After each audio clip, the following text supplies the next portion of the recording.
This video will upset a lot of people. And if you're someone who just wrote JAMB and is warming up to going to the university, or you're already in the university, I think you should just skip this video because it is going to upset you, trust me. So there's this short expose that was released about how the school system actually functions. I'm just going to read out a few things. It is called the animal school. A group of animals decides to organize a school to prepare for the challenges of a new world. To make administration easy, they adopt a standardized curriculum consisting of 4 subjects: running, climbing, swimming, and flying. Every single animal is required to take every subject, just like we are required to take every subject in school. You are studying fishery, they would ask you to take a physics class. You are studying agriculture, they ask you to take a chemistry class. Let's continue.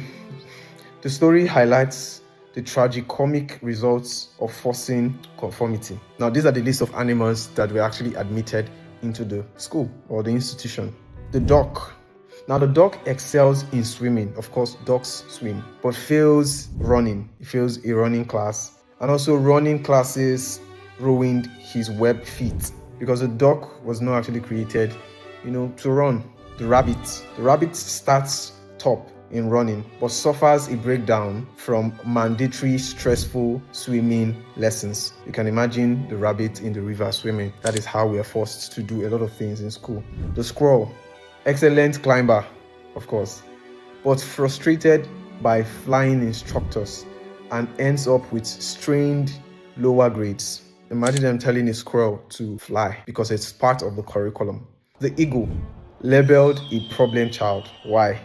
For using his natural ability to fly in climbing class, leading to severe discipline. And this explains how a child will want to exhibit, that natural tendency of intelligence in a class, and they will tell you, do not answer from your own understanding, do what you've been told, answer the way your teacher has asked you to answer. So the people who are considered best are those who are mediocre but excels in everything. For instance, if I probably am good in math and then I got an A in math and I failed other courses, I'll probably be termed a worse student compared to someone who had C in every other course, right? In the normal sense, that student is a mediocre student, an average student. I am an A student, but I'm just good at math alone.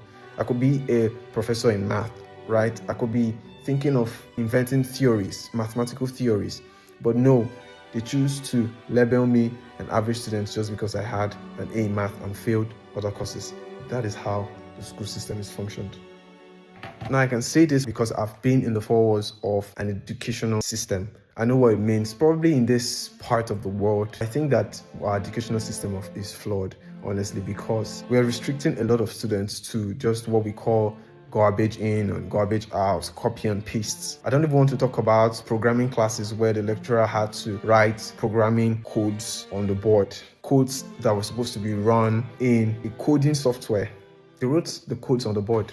A lot of universities are like that. So the best thing that you can do as a student is do well in school, definitely, but also make sure you're doing well in life, right? If you can pick up skills.